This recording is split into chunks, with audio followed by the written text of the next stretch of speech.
On se retrouve aujourd'hui pour Téléperformance qui, depuis quelques mois, remonte relativement fortement, alors en dents de scie, mais qui est quand même passé de 84 euros à plus de 118, même jusqu'à 120, et qui est aujourd'hui à 110.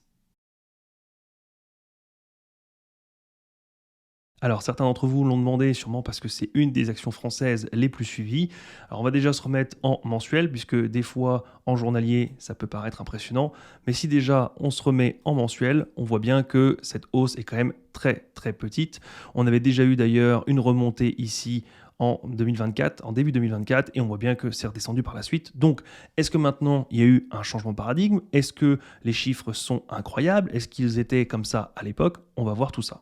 Si on remonte un petit peu au communiqué de presse pour le T1 2024, on avait une nouvelle dimension pour le groupe avec les services acquisition de Majorel. On le savait, ça fait depuis un petit moment. C'est depuis novembre 2023 qu'on a l'acquisition de Majorel. Plus 26%, presque 27% en données publiées. Une croissance pro forma dans la fourchette haute attendue, plus 0,9. Un bon déroulement du plan d'intégration Majorel. Bon, ça veut tout et rien dire, mais c'est quand même bien d'avoir un bon déroulement. Mais bon, on ne sait pas du tout ce que ça va traduire derrière. Confirmation des objectifs financiers 2024 avec une dynamique qui s'améliorera au second semestre. C'est une très bonne chose. Il faut aller voir les objectifs financiers 2024, mais on est confiant et en plus une dynamique qui s'améliore, donc ça peut être que mieux. Poursuite de la génération de cash et de retour aux actionnaires. Si on descend un petit peu, on a donc 2,5 milliards d'euros de chiffre d'affaires au T1. On a nouvelle dimension majorelle, c'est ce qu'il venait de dire, 26% et 0,9. Croissance au premier trimestre dans la fourchette haute. Croissance du chiffre d'affaires marquée comme attendu, une base de comparaison élevée, plus 11% pro forma au premier trimestre, et un contexte macroéconomique qui reste incertain. C'est pas mal parce que quand on arrive à faire de la croissance dans un environnement macroéconomique incertain, c'est pas mal du tout. Poursuite active du développement des activités offshore, notamment en Inde pour le marché nord-américain. Bonne dynamique enregistrée dans les services financiers et le secteur automobile. Poursuite d'une forte croissance des activités de services spécialisés et notamment Language Line Solution aux États-Unis et TLS Contact. Ça, il faut aller creuser cette partie-là, mais forte croissance des activités, si en plus elles sont très rentables, ça peut être très très bon. Perspective, amélioration de performance attendue au second semestre, confirmation des objectifs financiers 2024 avec un chiffre d'affaires en plus 2%, entre plus 2 et plus 4%, et une hausse de la marge d'EBITDA récurrent comprise entre plus 10 points et 20 points de base sur une base pro forma. Donc c'est une très bonne chose. On a une croissance, alors ça reste une croissance molle, on n'est pas sur des sociétés technologiques de fou avec plus 10, plus 20, plus 30% de croissance, mais on le sait, c'est Téléperformance, c'est une grosse locomotive, c'est d'ailleurs pour ça qu'elle fait des acquisitions, c'est pour grandir justement via des acquisitions, fusions, et non pas parce qu'elle a une croissance démentielle. Il n'empêche que ça reste quand même plus de 4% du chiffre d'affaires, et si en plus on augmente la marge EBITDA, eh bien ce sont comme les intérêts composés, si on gagne plus 4% en chiffre d'affaires et que dans ces 4%, dans toute la marge EBITDA, on arrive encore à gratter 1 ou 2%, on comprend bien qu'on multiplie, c'est un facteur de 1,04 multiplié par un autre facteur peut-être de 1,02, 1,03. Donc on arrive à un chiffre qui à la fin peut être très très grand justement parce qu'on a multiplié plein de petits coefficients comme ça. Bon déroulement du plan d'intégration de Majorel et confirmation du montant des synergies d'environ 150 millions d'euros sur une base run rate d'ici 2025. C'est pas mal également. Et progression du cash flow net disponible et poursuite de retours actionnaires jusqu'à 2 tiers cash flow net, incluant le rachat d'actions et dividendes versés. C'est une très bonne chose. Alors le rachat d'actions, comme tout le monde sait, c'est en général bien mieux que les dividendes. Bien sûr, ça dépend de la stratégie de l'entreprise, si elle a de quoi réinvestir ailleurs ou pas. Ça dépend aussi de votre portefeuille à vous, si vous êtes plutôt sur une période de consommation de vos dividendes, vous préférez en vivre et il vaut mieux avoir des dividendes. Si vous êtes plutôt dans la période où vous faites grossir rapidement votre capital, il vaut mieux un rachat d'actions. Mais d'une manière générale, c'est quand même mieux le rachat d'actions puisque vous n'avez pas les impôts entre les deux et globalement, les particuliers qui profitent des dividendes le réinvestissent rarement mieux que l'entreprise elle-même. Ça arrive, mais c'est pour ça que je dis généralement et globalement, c'est souvent mieux le rachat d'actions. Donc si on a du rachat d'actions et du dividende versé, c'est une très bonne chose. On avait des perspectives, on avait déjà vu dans la précédente vidéo, donc on ne va pas refaire tout ça. On voit bien que pendant le premier trimestre, on avait eu ici une chute phénoménale. On était passé, donc ici on voit bien de janvier 2024 à ici avril 2024, on est passé d'environ 140 à Ici, on va se mettre par là, 80, 85, mais on voit bien que c'est une belle chute. Pourquoi? Tout simplement parce qu'on a vu que Téléperformance ne communiquait pas énormément sur l'intelligence artificielle. Beaucoup de rumeurs sont passées sur le fait que l'IA allait les bouffer, que des chatbots allaient être beaucoup plus efficaces que des appels téléphoniques, et surtout que ça coûte beaucoup moins cher, puisqu'une IA, une fois qu'on l'a achetée, c'est bon, il faut évidemment de temps en temps la développer, corriger quelques bugs, mais ça coûte moins cher que de payer 1500 personnes sur une plateforme, au SMIC, voire un peu plus. C'est bien plus économique d'avoir une IA, et donc le marché pensait que Téléperformance allait se faire rattraper, voire dépasser, qu'ils étaient has-been, et que du coup, c'en était fini. Et pas du tout, puisque on le sait, Téléperformance, ça fait un long moment qu'ils ont intégré de l'IA. Alors, ils en ont plusieurs milliers, il me semble, plusieurs centaines, ils l'ont déjà dit dans un communiqué, sauf que comme ce sont de toutes petites assistances et pas la grosse IA qui arrive à rivaliser avec des géants, eh bien, ça c'est paru comme quelque chose de petit et ça n'a pas du tout fait le bruit escompté, et Téléperformance est en dégradation au niveau du cours depuis un long moment. Mais alors, qu'est-ce qui a changé? Est-ce que ce sont les communiqués, les chiffres qui ont changé? On va voir ça tout de suite. Donc, si on passe maintenant au communiqué de presse pour le premier semestre, accélération de la croissance et objectif 2024 confirmé. Donc, accélération de la croissance, on est quand même sur de la croissance et une accélération de cette croissance. Ce sont deux mots qui sont importants. Et avec des objectifs confirmés. Donc là, même si les objectifs étaient modestes entre 2 et 4%, on est quand même sur un management qui avait annoncé 2 et 4%, et je préfère une société qui annonce entre 2 et 4%, mais qui s'y tient, et qui sait le faire, et qui sait donner des chiffres à peu près justes, plutôt qu'une entreprise qui dit on va faire plus 30% de croissance, et qui finalement fait moins 2, ou même qui fait du plus 5, mais quand on espère avoir plus 30, et qu'on a mis des actions en place pour avoir plus 30, et qu'on finit à plus 5, ça reste une croissance de plus 5, mais ça prouve que le management ne sait pas trop où il va. Quand on est entre plus 2 et plus 4, et qu'on va faire entre plus 2 et plus 4 confirmé, c'est une bonne chose. Avec une nouvelle dimension pour le groupe avec l'acquisition de Majorel, CA de 5 milliards d'euros en hausse de 28% à données publiées, croissance pro forma de plus 1,7, avec une accélération au deuxième trimestre de plus 2,4, hausse de la marge EBITDA pro forma qu'on avait vu, bon déroulement de l'intégration, ça on avait vu, ça veut tout et rien dire, confirmation des objectifs financiers 2024 avec une dynamique qui continue de s'améliorer, on l'avait vu, mais qui continue de s'améliorer, donc c'est une bonne chose, forte génération de cash attendue, structure financière solide. On a ici tous les chiffres, et on a l'effet marquant ici. Là, on ne va pas tous les faire dans le détail, mais on va globalement... Donc, les activités services spécialisés qu'on avait vues, qui étaient en forte croissance, excellente dynamique confirmée, donc c'est une très bonne chose. Il faudrait voir les marges de ces services-là. Activité corps et services, retour à croissance au deuxième trimestre. Bon déroulement du plan d'intégration avec coûts et synergies. 100 millions d'ici 2024 et 150 d'ici 2025, ça c'est ce qu'on avait déjà vu. On a une petite précision pour cette année, c'est très bien. Plus de 300 projets d'IA en cours pour améliorer la compétitivité des activités du groupe.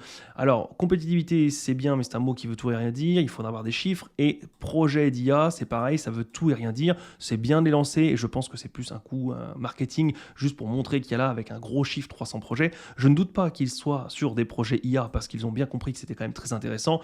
Mais je pense que comme on est sur améliorer la compétitivité et 300 projets, on est plus là sur de la communication qu'autre chose. 69 pays représentaient 97% des collaborateurs du groupe certifiés employeurs de premier plan, et le conseil d'administration a nommé à l'unité M. Moulay Hafid El Alami, administrateur référent et membre du comité des rémunérations et des nominations. Les perspectives, confirmation des objectifs, c'est une très bonne chose, toujours entre plus 2 et plus 4, poursuite de l'accélération de la croissance, progression soutenue du cash flow et la politique de retour au capital, confirmation d'un ratio d'endettement net inférieur à 2, c'est une bonne chose également. Alors ici rapidement les mots du président co-directeur général. Donc la performance était satisfaisante, etc., etc. Il rappelle les chiffres du dessus. Dans un environnement qui reste volatile et compétitif, le groupe dispose de 3 atouts majeurs pour poursuivre une croissance résiliente et créatrice de valeur. Une base de plus de 1400 clients servis partout dans le monde, une expertise métier couvrant une gamme très large de besoins, une offre diversifiée, des services spécialisés positionnés sur des marchés à forte croissance. La force du modèle économique Téléperformance repose ainsi sur le high-touch, high-tech déployé depuis la création du groupe. On a soutenu de 300 projets pour l'IA avec Gen IA pour accroître la compétitivité. On continue d'intégrer Majorel avec les synergies et la croissance devrait continuer de s'accélérer. Bref, on a exactement ce qu'on avait vu au-dessus. On a les chiffres clés qui ont globalement été donnés au-dessus et voilà. Pour ceux qui veulent vraiment creuser le dossier, ça peut être une très bonne chose de venir ici voir. Vous avez des graphes, vous avez les tableaux, vous avez tout ce qui va bien. C'est une très bonne chose, mais on ne va pas le faire en vidéo parce que là, c'est un peu long. Mais alors pourquoi on a eu une confirmation d'une tendance qu'on avait déjà donnée ici et qu'on a continué à avoir une chute depuis un moment alors qu'aujourd'hui rien n'a changé? On avait la confirmation, on disait qu'on avait des métriques relativement solides ici, on est quand même chuté. On dit aujourd'hui qu'on confirme la tendance, donc ça ne fait que rassurer parce que comme la moitié de l'année est faite, ça a un petit peu plus de poids, mais pas beaucoup plus que quand on est dans le premier trimestre et qu'on dit que l'année va bien se passer. Alors qu'est-ce qui a changé? Eh bien en partie, ça pourrait être le fait que Téléperformance reçoit la médaille d'or de la meilleure innovation technologique reposant sur l'IA. Le groupe est récompensé pour sa solution d'IA qui accroît l'efficacité des solutions de back-office, améliorant ainsi l'expérience client et la performance opérationnelle. On n'a donc plus des projets d'IA, on a une médaille d'or qui sous-entend qu'on est le premier, le meilleur, etc. et de loin pour la meilleure innovation sur l'IA et qui améliore la performance opérationnelle. Donc on a tous les mots-clés qui vont bien ici pour dire que on n'est pas à la rue, on sait faire, on a même dans certains métiers, dans certains domaines, la meilleure, la médaille d'or, et c'est pas juste un gadget pour faire stylé et dire on peut faire des images en 3D ou ce qu'on veut, c'est pour amélioration de performance opérationnelle. Donc on est vraiment sur du business, du concret, de l'argent. On a à Paris le 8 juillet 2024, leader mondial, blablabla, a reçu la médaille d'or de la meilleure innovation technologique, blablabla. Cette solution accroît l'efficacité des services de back-office de ses clients, les rendant plus rapides et plus efficaces. Elle améliore significativement l'expérience et permet aux conseillers de s'engager de façon plus forte, empathique avec les consommateurs. Alors on est d'accord qu'on est toujours sur une communication. Accroître l'efficacité, tant qu'on n'a pas les chiffres, ça veut tout rien dire. Plus rapide et plus efficace, c'est pareil, tant qu'on n'a pas les chiffres, ça ne veut rien dire. Mais globalement, si quand même on affirme ces mots-là, surtout qu'on n'y va pas de main morte, plus rapide et plus efficace, c'est quand même qu'il doit y avoir quand même des chiffres assez importants derrière. Alors si vous voulez lire le communiqué, je vous invite à aller voir. Nous, on va juste aller sur le fait qu'une durée d'exécution jusqu'à 35% plus courte et une baisse significative des plaintes de clients, un service client plus personnalisé. Donc on a de la personnalisation, valeur ajoutée, une baisse des plaintes, donc on a une meilleure qualité perçue par le client également puisqu'on a beaucoup plus de retours positifs, et en moyenne, une exécution de 35% plus courte. C'est extraordinairement fort puisqu'on le sait, ça fait des années que quand on fait par exemple du service téléphonique, ce qui compte c'est le temps de rester au téléphone puisque si vous restez 5 minutes avec un client et que vous pouvez passer à 4 minutes et demie, vous allez économiser 30 secondes, mais quand vous faites 20, 30, 50 clients dans la journée, à la fin, ça joue énormément sur un salarié et si vous avez 1400 salariés, forcément, ça joue encore plus. Donc 35%, un tiers plus court, ça veut dire beaucoup de réduction dans la journée, voire même dans le mois ou dans l'année. Et ça veut aussi dire qu'on peut prendre beaucoup plus d'appels, beaucoup plus de clients. Et donc, si on revient sur le graphique TradingView, on voit bien que le mois de juillet a eu une énorme bougie verte parce que la nouvelle a été accueillie et ça pourrait être la chose qui fait que ça relance et pour dire Téléperformance est dans la course. Les chiffres n'ont pas changé, les perspectives non plus, l'acquisition de Majorel et l'intégration c'était déjà prévu depuis un moment et les chiffres ne changent pas. Donc pour l'instant, ça pourrait être la seule nouvelle qui dirait au marché, et surtout aux gens qui ne connaissent pas le dossier, oui, on est encore dans la course, puisque jusque-là, tout le monde pensait que Téléperformance était foutu, fichu, et seuls ceux qui suivaient le dossier de presse savaient qu'il y avait déjà de l'IA qui était intégrée, alors parsemée, et ils n'en faisaient pas une énorme communication, mais ils avaient déjà de l'IA dans leur service, ils n'ont pas attendu pour l'intégrer, et pourtant, Téléperformance était en chute libre malgré des résultats en croissance, puisque si on regarde ici, on est à 110, mais au plus bas, on était à 85, et si on se met sur les projections financières, bénéfices attendus, on voit bien que, alors on est toujours en dessous de l'estimation, mais globalement on est en croissance. On voit bien que là, on avait une estimation à 14, 13, 15, 16, 18 et 20. Et on a une croissance comme ça. Et même si aujourd'hui on a reporté, on est à 10 et quelques, ça veut dire qu'on avait 10 euros, 10,18 euros par action gagnée. Et on était aux alentours des 80, en tout cas inférieur à 100, donc un ratio supérieur à 10%. Avoir plus de 10% sur une société qui arrive à maintenir son chiffre d'affaires en période difficile, à maintenir ses bénéfices, etc. Puisqu'on le voit, on est en constante augmentation, on continue à monter le chiffre d'affaires. Ici, on a les revenus également qui montent et on a un léger décroché entre 643 et 602, mais on reste quand même à 600 millions de bénéfices. La marge nette qui bouge très peu, le nombre d'actions qui évolue un petit peu, mais ça c'est peut-être pour l'acquisition de Majorel. Et si on passe sur le niveau 2, on a un ROCE qui est toujours très haut. On a des free cash flow en constante augmentation également et on a un price to free cash flow de 5,43. Ça veut dire qu'à ce rythme-là, en 5,43 ans, vous pouvez récupérer votre investissement. Et on voit bien qu'avant, il était encore un peu plus bas à 4 et quelques. Donc en moins de 5 ans, vous pouviez récupérer votre investissement. Alors oui, on le voit bien, la croissance de Téléperformance, c'est pas très phénoménal non plus. On est sur une croissance relativement lente. On est loin des sociétés tech. Et c'est d'ailleurs pour ça que Téléperformance fait des acquisitions. C'est pour grossir par croissance externe. Mais il n'empêche que force est de constater qu'ils savent faire, ils savent maîtriser. L'IA ne leur fait pas peur. Ils arrivent à s'en accommoder et même à prendre les forces de l'IA avec eux. Donc globalement, on est sur une vieille croissance tranquille. Ce n'est pas avec ça que vous ferez un x100, x1000, mais force est de constater qu'on est quand même sur une société qui maintient, qui sait ce qu'elle dit, qui maintient sa croissance, qui sait annoncer une bonne croissance, qui sait gérer les fusions-acquisitions, qui sait intégrer les services, qui sait intégrer l'IA et qui continue à avoir de la croissance, même en période difficile et incertaine. Donc, effectivement, pour ceux qui ont un portefeuille long, bon père de famille, long et tranquille, ça pouvait être une excellente opportunité de rentrer à 85, tout simplement parce qu'ils ont un ratio qui est énormissime. Quand on voit qu'on va pouvoir avoir 10,48 cette année, sur une personne qui se met là, si elle a 10,48 divisé par 1,85, on a du 12%. Avoir du 12% l'année où on a investi ou l'année juste après, c'est quand même incroyable, surtout si on est en croissance. Alors oui, croissance lente, de 2 à 4%, mais quand on vient déjà avec un rendement de 12,3%, plus de 12%, même si on a une croissance de 2-3% par an, ce n'est pas très grave, puisque oui, on ne fera jamais un x50, x100, mais quelqu'un qui a un énorme patrimoine et qui veut sécuriser peut se dire, bah voilà, j'ai une croissance lente, j'ai un prix bradé, j'ai 12% de rendement, mettons que sur ces 12%, je n'y touche pas ou je retire que dans 10 ans, parce que c'est pas de l'argent dont j'ai besoin tout de suite, c'est une croissance relativement certaine d'un patrimoine, alors même si tout peut toujours arriver, mais globalement, avec une société comme ça, qui arrive à gérer ses finances comme ça, normalement, tout devrait bien se passer. Surtout que on a des rachats d'actions et on a de la plus-value qui est distribuée aux actionnaires. Si on repasse ici, annulation des actions rachetées représentant 4,7% du capital. On a ici le 23 mai, le conseil d'administration de Téléperformance s'est réuni et a décidé l'annulation de 3 millions d'actions autodétenues. Donc l'annulation, ça veut bien dire qu'on réduit le nombre de parts du gâteau, donc il reste moins de parts, donc les parts sont plus grosses. Donc chaque action, de fait, augmente en valeur. Mettons que vous avez une maison avec par exemple 100 copropriétaires, on comprend bien que s'il y a 100 copropriétaires, vous touchez 1 centième des loyers. Si demain il n'y a plus que 3 propriétaires, vous touchez 1/3 des loyers et non plus 1 centième. Donc ça change énormément la donne. Donc là, l'annulation de 3 millions d'actions, vous avez le nombre de parts qui se réduit. Ça représentait 4,7% du capital. Et Téléperformance détient directement toujours 880 000 actions de ses propres actions.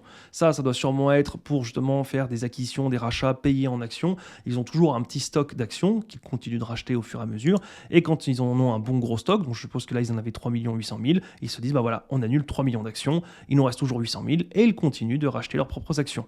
Le capital social s'élève désormais à 151 millions d'euros divisé en 60 millions d'actions, bref, blablabla, dans le cadre du programme d'action qui avait été mis en œuvre le 13 avril 2023. Donc entre le 13 avril et le 23 mai 2024, ils ont racheté et annulé les actions. Si on se met ici entre le 13 avril, on est par ici, entre le 13 avril et on va dire mai, mais sur le graphique on va dire qu'en gros c'est aujourd'hui, on voit bien qu'on est dans toute la descente. Ils ont racheté parmi les plus bas, pas ici, pas là, mais bien à partir d'ici, ils ont profité de toute la descente pour acheter à pas cher et les annuler. C'est une très belle performance, c'est très bien fait.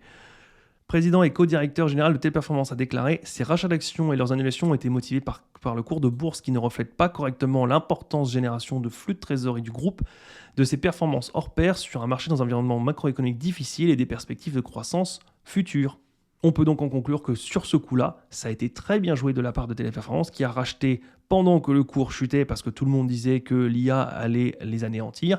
Et finalement, ils ont racheté à pas cher, ils ont annulé 3 millions d'actions et il faudrait regarder s'il y a encore un programme d'achat d'actions en vigueur parce qu'ils sont sûrement en train de racheter à pas cher. Si on regarde au niveau des dividendes, on n'est pas mal non plus puisque si on se met là, on voit bien qu'on a 3,85. Donc, de la même manière, quelqu'un qui a acheté à 85 au plus bas, évidemment, on ne peut jamais être au plus bas, mais si vous étiez à 90, 92, 95, on va mettre 90. Mais si on se prend à 3,85 divisé par 90, ça fait quand même un rendement de 4,2%, donc aux alentours comme une obligation. En gros, on est un peu moins de 5%, mais vous avez 5% avec une croissance potentielle, des rachats d'actions, bref, plus de distribution. Et dans les futures années, vous aurez sûrement un peu plus, puisque quand on voit sur 2-3 années qu'on peut avoir du 20-52. Alors, il faut voir qu'on peut toujours être un petit peu en dessous de ce qu'on avait prévu 13, on a eu 10. Là, on avait prévu 14, on a eu presque 11, etc., etc. Mais même si ici, au lieu de 20, on n'a que 15, c'est complètement différent d'aujourd'hui, ça fait 50% de plus. En admettant